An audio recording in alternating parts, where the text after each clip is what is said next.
Hi everyone, it's Galen, design team member with Unity Stamp Company.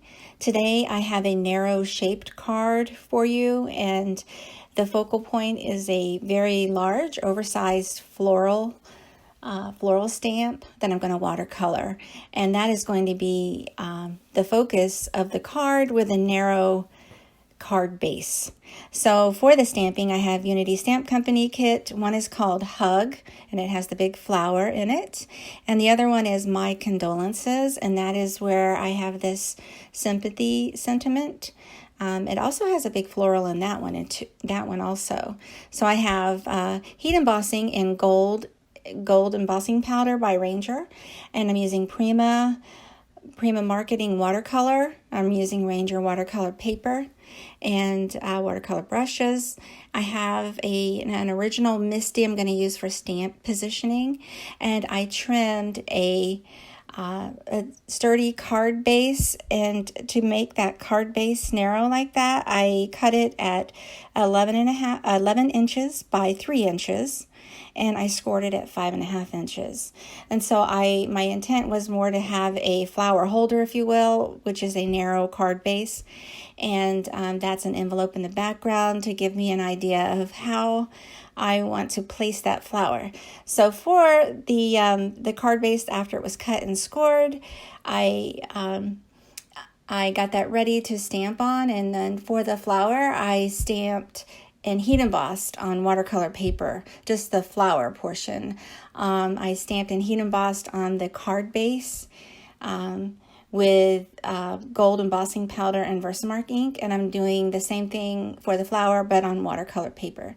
And so I use the envelope just to make sure I'm placing that flower so that it will fit into an A2 size envelope when we're finished. So even though it's a narrow card base, the flower is large and it will overlap that base, and but it will still fit in the A2 size envelope.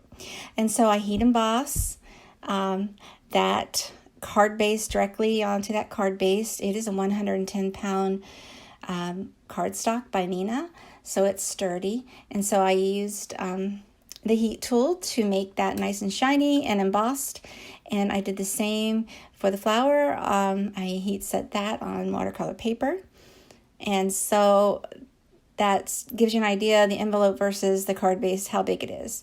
And so for the flower, I mixed a teal color from some of the sample colors I have from Prima.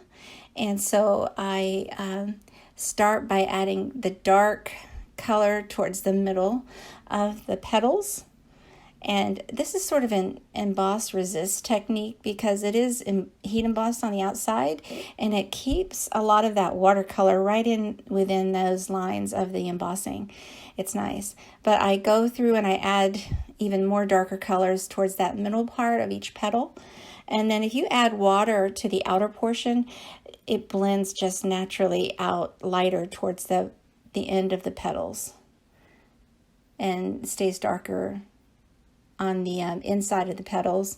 On the outside and the top part of the petals, it will be lighter. And so I do that for each petal. I'm just sort of speeding it up. If for some reason, like for that last petal, it looked a little green to me, that teal started looking green, so you can remove a little bit of, once it's wet, if it's still wet, you can remove water where you don't want it with a damp brush and tap it off onto a paper towel.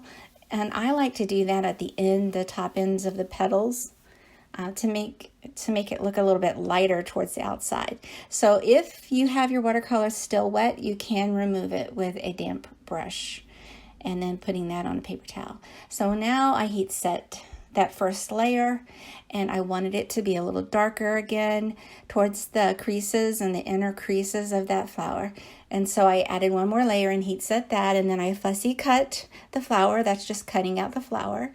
I go ahead and prepare my card base, and I add a little foam tape to the flower, and I let it overlap that card base. And there you have it, a really pretty sympathy card, or for whatever you'd like. You can change the sentiment. It could be for any occasion. I hope you like this. Thanks so much for following and watching. I hope you subscribe to my YouTube and have a great day.